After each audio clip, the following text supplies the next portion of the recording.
Hello friends, आपका skill India के YouTube channel पर स्वागत है।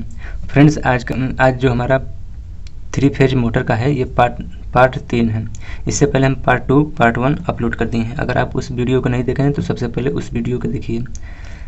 आज जो हमारा क्वेश्चन स्टार्ट होगा, इससे पहले जो हम क्वेश्चन अपलोड किए थे 182 तक किए थे। आज का जो हमारा क्वेश्चन होगा 183 से स्टार्ट होगा। चलिए देखते हैं कि क्वेश्चन क्या क्या दिया हुआ है। क्वेश्चन है कि कॉलर का कार्य क्या है।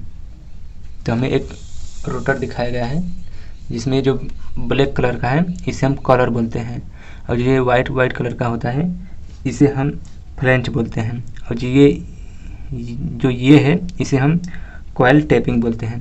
तो जो हमारा कॉलर है ये ब्लैक कलर का, इसका एक ही कार्य होता है कि जो फील्ड पोल है उसके चारों तरफ इंसुलेशन करने का कार्य ये कॉलर करता है।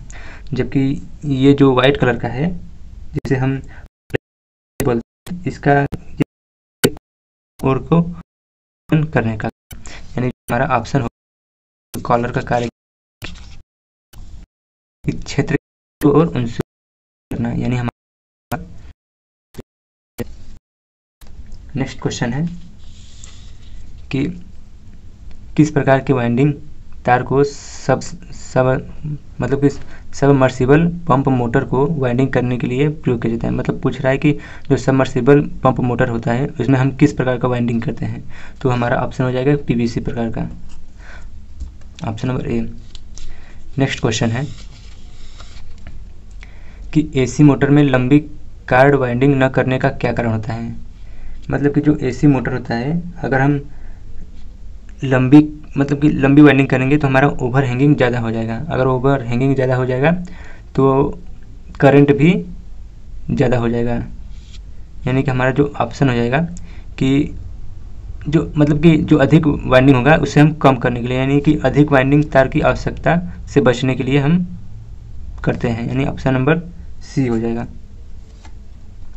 नेक्स्ट क्वेश्चन है कि शीतलन के लिए किस प्रकार की वाइंडिंग अधिक जगह है। यानी कि जो क्वेश्चन पूछने का तरीका है, क्वेश्चन ये रहेगा कि वाइंडिंग में ऐसी कौन सी जगह होती है जहाँ पर कूलिंग के सबसे ज़्यादा, मतलब कि कूलिंग को सबसे ज़्यादा जगह कहाँ होता है। यही क्वेश्चन का पूछने का आधार है।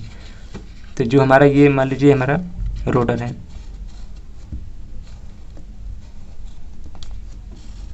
ये हमारा स्लॉट कटा हुआ है। अब इसमें हम वाइंडिंग किए हैं, तो जो एक्स्ट्रा वाइंडिंग बाहर निकला हुआ है इसे हम ओवर हैंगिंग कहते हैं। ओवर हैंगिंग, और जो फिर इसके बाद आता है एंड कवर। ये हमारा बियरिंग पर एंड कवर होता है।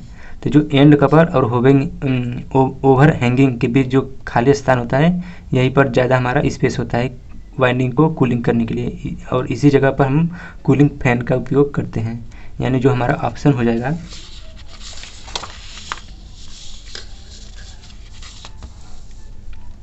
ऑप्शन नंबर सी हो जाएगा कि ओवर हैंगिंग और योक के बीच जो हमारा गैप होता है वो ज़्यादा होता है एयर कूलिंग के लिए। ऑप्शन नंबर सी हो जाएगा। नेक्स्ट क्वेश्चन है कि पैनल बोर्ड का उपयोग कहाँ किया जाता है। तो जो पैनल बोर्ड होता है वो हमेशा 3 फेज या फिर इंडस्ट्रियल मोटर में किया जाता है। तो जो हमारा प्राथमिकता दिया जाता है पहले, वो हमारा 3 फेज डोमेस्टिक वायरिंग में दिया जाता है, यानी ऑप्शन नंबर सी हो जाएगा। जिसमें हमारा NO NC ammeter, voltmeter, मतलब कि स्विच, मीटर, बहुत सारे उपकरण लगा होता है पैनल बोर्ड में। ऑप्शन नंबर हमारा सी। नेक्स्ट क्वेश्चन हो जाएगा कि 1440 RPM पर घूर्णन कर रहे 7.5 HP स्क्वायर केज मोटर द्वारा निर्मित बला गुण न्यूटन मीटर में ज्ञात कीजिए। तो इसका हमारा एक फार्मूला होता है 735.5 गुणे VHP गुणे 60/2πN। अगर हम इसका जो वैल्यू जो वैल्यू है, अगर हम सभी वैल्यू को पुट करेंगे तो हमारा आंसर आ जाएगा 36.60। Option number D. Next question है कि रोटरी स्विच के किस प्रकार के डिजाइन का सचित्र वर्णन किया गया है। जो ये हमारा एक स्विच दिया है, इसे हम flux mounting coin selector switch कहते हैं। इसमें हमारा तीन पोजीशन दिया हुआ है, एक हैंड, एक ऑफ, एक ऑटो। अगर हम हैंड करेंगे तो हमें मतलब कि मैनुअल, मतलब कि हमें अपने हाथों द्वारा चलाना पड़ेगा। जैसे कि जाकर पुश बटन ऑन करेंगे या फिर स्विच, जो भी इंस्ट्रूमेंट लगे होते हैं उसे हम अपने हाथों या अपने जो हाथों द्वारा स्टार्ट करेंगे। जबकि ऑटो रहता है, इसमें हमारा रिले लगा रहता है, टाइमर लगा रहता है, जो ऑटोमेटिक कार्य करता है।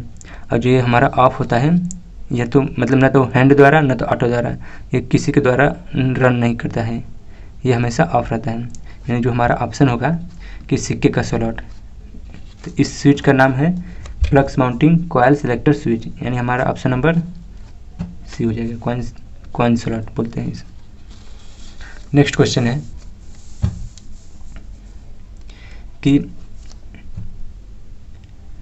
3 phase slip ring induction motor शुरू करने के लिए रोटर प्रतिरोध स्टार्टर का उपयोग करने का उद्देश्य क्या होता है। मतलब कि जो हमारा रोटर रेजिस्टेंस स्टार्टर लगाने का एक ही मतलब होता है कि जो हमारा स्टार्टिंग टॉर्क है उसे हम बढ़ा दें, यानी कि increase the torque. Option number A होगा।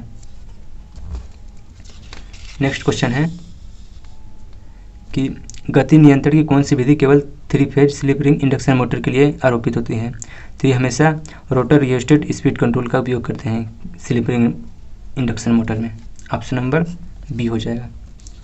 नेक्स्ट क्वेश्चन है कि वाइंडिंग का नाम क्या है। ये हमारा स्केन वाइंडिंग होता है, मतलब कि पहले से ही रेडी रहता है हमारा वाइंडिंग। अब हम इसे उठाकर स्लॉट में रख देते हैं, इसी वाइंडिंग को हम बोलते हैं skin winding. Option number B होता है, जो कि हमारा जो निमी का जो ऑप्शन दिया है उसमें जो ऑप्शन है ए दिया है, जो कि गलत है। ये जो वाइंडिंग है इसे हम बोलते हैं स्किन वाइंडिंग। नेक्स्ट क्वेश्चन है कि 3 फेज मोटर वाइंडिंग का नाम क्या है यदि कुंडली पिच पोल पिच से कम हो, यानी कुंडली पिच पोल पिच से कम हो तो उस वाइंडिंग को क्या कहते हैं। यदि हमारा पोल पिच 5 है और हमारा पीक कहाँ गया, 1 मिनट।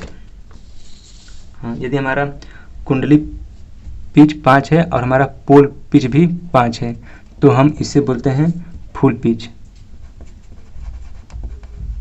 यदि हमारा कुंडली पिच 5 है और हमारा जो पोल पिच है अगर 6 हो गया तो इसे हम बोलेंगे लॉन्ग पिच। यदि हमारा कुंडली पिच 5 है और पिच पोल 4 है यानी 5 से कम, तो इसे हम बोलेंगे शॉर्ट पिच। तो हमारा ऑप्शन हो जाएगा कि शॉर्ट कॉर्डेड वाइंडिंग। जो हमारा पोल पिच होता है, पोल पिच अगर कुंडली पिच अगर पोल पिच से कम होगा, मतलब 5 से 4 होगा, तो इसे हम शॉर्ट बोल लेंगे, यानी हमारा ऑप्शन नंबर डी होगा। नेक्स्ट क्वेश्चन है कि 3 फेज कंसेंट्रिक वाइंडिंग का अवगुण कौन सा होता है। तो जो कंसेंट्रिक वाइंडिंग का एक ही गुण होता है कि जो इसका मतलब कि जो फर्मर होता है, एक विशेष प्रकार की फर्मर की आवश्यकता होती है, यही इसका एक कंसेंट्रिक वाइंडिंग का अवगुण होता है, जो हमारा ऑप्शन हो जाएगा बी, यानी एक स्टेप्ड फर्मर की आवश्यकता होती है। नेक्स्ट क्वेश्चन है 195 का कि 3 फेज मोटर वाइंडिंग के लिए प्रयुक्त आरेख का नाम क्या होता है। तो हमारा जो 3 फेज वायर वाइंडिंग मतलब 3 फेज मोटर में वाइंडिंग होता है, ये 3 तरह का होता है। एक लेआउट डायग्राम का वाइंडिंग, एक रिंग डायग्राम का वाइंडिंग, एक होता है डेवलप डायग्राम का वाइंडिंग। तो जो ये हमारा दर्शाया गया है ये हमारा रिंग टाइप का मतलब रिंग डायग्राम का वाइंडिंग है, ऑप्शन नंबर ए। जबकि डेवलप डायग्राम का होता है तो ये क्रमानुसार होता है, ये हमारा डेवलप डायग्राम का वाइंडिंग होता है। नेक्स्ट क्वेश्चन है कि 3 फेज 36 स्लॉट और 12 कॉइल 4 पोल स्टेटर वाइंडिंग के लिए स्लॉट के संदर्भ में कला विस्थापन कीजिए। तो जो हमारा होता है आर वाई मतलब कि 2 फेजों के बीच जो अंतर होता है 120 डिग्री का होता है, तो हमारा एक सूत्र होता है कि टोटल फेज डिफरेंस यानी 120 अपॉन डिग्री प्रति स्लॉट, डिग्री प्रति स्लॉट ये होता है। तो हमारा जो फेज डिफरेंस दिया हुआ है आर वाई के बीच 120, और डिग्री प्रति स्लॉट के लिए एक और सूत्र होता है कि 180 गुणे पोल अपॉन नंबर ऑफ स्लॉट। तो नंबर ऑफ स्लॉट हमारा 36 दिया हुआ है, अब पोल कितना दिया हुआ है 4, यानी 180 अपॉन 36, अब पोल 4 है। जब इसको हम काटेंगे तो टोटल आएगा नंबर ऑफ डिग्री प्रति स्लॉट आएगा 20। अब हम इसी 20 को हम यहाँ पुट करेंगे, जब हम काटेंगे तो 6 आएगा, यानी कि जो हमारा विस्थापन स्लॉट होगा वो हमारा 6 होगा, यानी 6 स्लॉट पर वाइंडिंग करना चाहिए। यानी ऑप्शन नंबर हमारा डी होगा, सी होगा, 6 स्लॉट। नेक्स्ट क्वेश्चन है कि कॉइल प्रति पोल प्रति फेज की संख्या वाले एसी मोटर वाइंडिंग किस प्रकार के अलग अलग स्लॉट में व्यवस्थित करते हैं। तो ये हमारा होता है डिस्ट्रीब्यूटेड वाइंडिंग में कॉइल प्रति पोल प्रति फेज संख्या वाले मोटर वाइंडिंग का प्रयोग किया जाता है, यानी हमारा ऑप्शन नंबर सी हो जाएगा। नेक्स्ट क्वेश्चन है कि वाइंडिंग के किस प्रकार का परीक्षण का चित्रण दिया गया है। तो ये हमारा जो दिया हुआ है इसे हम ओपन सर्किट टेस्ट बोल सकते हैं, क्योंकि यहाँ जब हम कंटिन्यूटी मतलब कि लगाएंगे तो हमारा ये बल्ब जलेगा। मान लीजिए ये बल्ब है तो ये बल्ब जलेगा, जब यहाँ पर लगाएंगे तो ये भी जलेगा, ये भी जलेगा। जब हम इसी वायर को अगर यहाँ पर लगाएंगे तो ये बल्ब यहाँ से ओपन है, यानी ये बल्ब नहीं जलेगा, अब न तो ये जलेगा न तो ये जलेगा न। तो इसे हम कंटिन्यूटी टेस्ट बोलते हैं, या फिर रेजिस्टेंस टेस्ट, या फिर हम इसे ओपन सर्किट टेस्ट भी बोल सकते हैं। यानी जो हमारा ऑप्शन होगा बी होगा कि रेजिस्टेंस टेस्ट, क्योंकि हम रेजिस्टेंस को भी मेजर कर सकते हैं ऐसे, और रेजिस्टेंस टेस्ट को हम कंटिन्यूटी टेस्ट भी बोल सकते हैं, या फिर हम इसे ओपन सर्किट टेस्ट भी बोल सकते हैं। ऑप्शन नंबर हमारा बी राइट आंसर है। नेक्स्ट क्वेश्चन है कि स्टार्टिंग में रोटर सर्किट में बाहरी प्रतिरोध को 3 phase slip ring induction motor starter के माध्यम से क्यों शामिल किया जाता है। तो जो हमें स्टार्टिंग टाइम में हमें टॉर्क अधिक चाहिए, इसीलिए हम बाहरी मतलब कि प्रतिरोध मतलब बाहरी सर्किट के बाहरी प्रतिरोध में हम स्लिप रिंग इंडक्शन मोटर का उपयोग करते हैं, यानी हमारा ऑप्शन नंबर बी हो जाएगा कि high starting torque. Next question है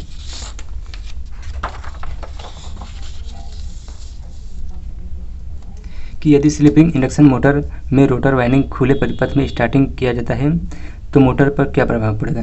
यदि हमारा जो परिपथ है ओपन रहेगा तो हमारा मोटर जो है नहीं चलेगा, यानी कि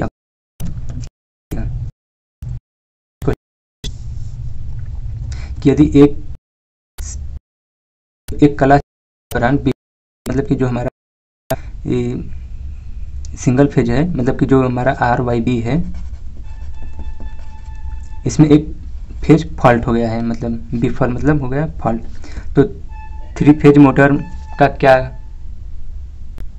क्या होता है। मतलब कि अगर हमारा RYB है, अगर एक फेज मतलब फॉल्ट हो गया तो हमारा मोटर चलेगा, यानी कि जो हमारा जो स्पीड से चलना चाहिए लेकिन उस स्पीड से नहीं चलेगा, थोड़ा धीमा चलेगा।